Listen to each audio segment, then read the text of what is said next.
उत्तर प्रदेश गौ सेवा आयोग के अध्यक्ष कैबिनेट मंत्री दर्जा प्राप्त श्याम बिहारी गुप्ता का चित्रकूट आगमन पर भाजपा नेताओं व जनपद वासियों ने डाक बंगला में जोरदार स्वागत किया। इसी अवसर पर उन्होंने कहा कि मुख्यमंत्री योगी जी के कुशल नेतृत्व में प्रदेश का चौमुखी विकास हो रहा है और एक और जहां विकास की गति बढ़ी है, कानून व्यवस्था भी चुस्त दुरुस्त है।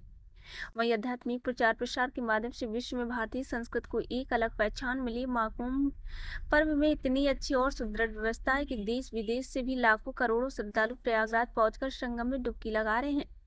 गौ सेवा आयोग के अध्यक्ष श्याम बिहारी गुप्ता ने कहा कि योगी जी ने उत्तर प्रदेश में गौमाता के संरक्षण के लिए सबसे पहले कत्ल खानों का सफाई किया। गौमाता के संरक्षण संवर्धन के लिए गांव-गांव में गौशाला बनाकर उनके खान पान के लिए करोड़ों का बजट सरकार दे रही है। धीरे धीरे अब प्रयास हो रहा है कि गौ माता के गौमूत्र और गोबर से जैविक खाद खेती को बढ़ावा मिले। इसके लिए जीवा खाद का निर्माण किया जा रहा है। किसानों का प्रशिक्षण देकर जीवा खाद के लिए प्रेरित किया जा रहा है। हर किसान को गौमाता के संरक्षण के लिए जैविक खेती से जोड़ने का काम सरकार कर रही है। उन्होंने लोड़वारा गांव के पास प्रदीप कुमार के खेत में जीवा खाद का निर्माण कराकर सोमवार को इसकी शुरुआत की। उन्होंने कहा कि पूरे जनपद में यह पद्धति किसानों को बताई जाएगी।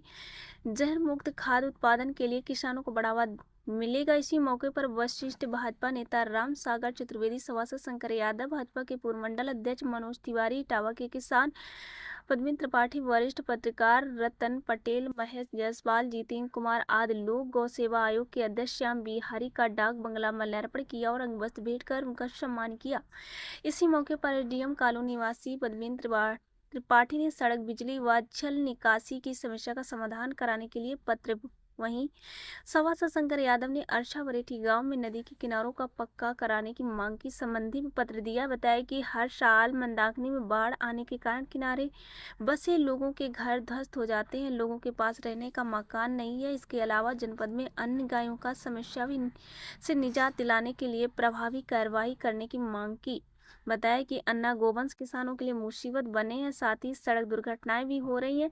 मंडल प्रभारी गंगा प्रसाद करवरिया की रिपोर्ट। लेकिन माननीय मुख्यमंत्री जी पूज्य योगी आदित्यनाथ जी ने एक जो स्कीम है मुख्यमंत्री निराश्रित गौवंश सहभागिता योजना, जिसके अंतर्गत एक गाय पर 1500 रुपये, 4 गाय पर 6000 रुपये किसानों को देने का है। तो हम लोगों का अभियान है कि जो गौवंश संरक्षित हो रहा है उनको सब किसानों को देना है और किसान को गौ पक्का कैटल से बायोगैस से भी हम लोग सैचुरेट करेंगे और गौ आधारित प्राकृतिक खेती के माध्यम से गाय को इतना उपयोगी बनाना है कि बूढ़ी से बूढ़ी गाय, बूढ़े से बूढ़ा बैल अपने दिन में 5-7 लीटर गौमूत्र 10 किलो गोबर देता है। उससे गौ आधारित प्राकृतिक खेती हो। माननीय प्रधानमंत्री जी का हम लोग बहुत अभिवादन करते हैं, माननीय मुख्यमंत्री जी का, जिन्होंने बुंदेलखंड को पूरी तरह से गौ आधारित प्राकृतिक कृषि एवं मिलेट्स का हब बनाने का निश्चय किया है। और उसी प्रकार से चित्रकूट जनपद में हर ब्लॉक में एक ब्लॉक में 10 गाँव में 50 किसान गौ आधारित खेती कर रहे हैं। और अभी नया विषय जो माननीय प्रधानमंत्री जी ने 1 करोड़ किसानों को गौ आधारित खेती का लक्ष्य रखा है, इसमें उत्तर प्रदेश में 20 लाख किसान गौ आधारित खेती करेंगे। बुंदेलखंड के 7 जिलों को हर घर में गाय हो, हर किसान की खूंटे पे गाय हो, उससे 5 लीटर गौमूत्र, 10 किलो गोबर मिले, जीवामृत बने, गोबर गैस लगे, मूत्र का कलेक्शन हो, जहर मुक्त खेती हो। और लक्ष्य है कि हमारा कि परिवारजनों की थाली में जहर मुक्त भोजन, हमारा जो बच्चे हैं उनको केमिकल फ्री भोजन मिले, धरती जहर मुक्त हो।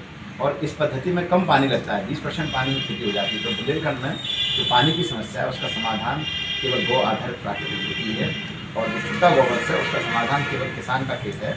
तो हम लोगों ने माननीय मुख्यमंत्री जी से को निवेदन किया है कि जो आज प्रधानमंत्री आवास बन रहे हैं, ये आवास जो किसान खेत पर रहना चाहता है और जो गाय पालेगा उसको हम लोग वरीयता देंगे। और किसानों को गाय देने का अभियान माननीय मुख्यमंत्री जी के निर्देशन में चल रहा है।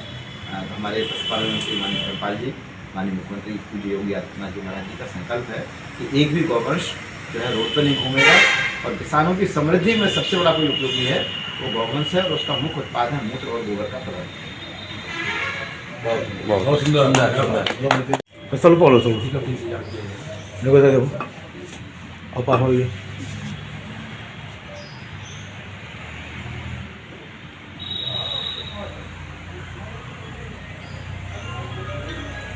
Muito bom.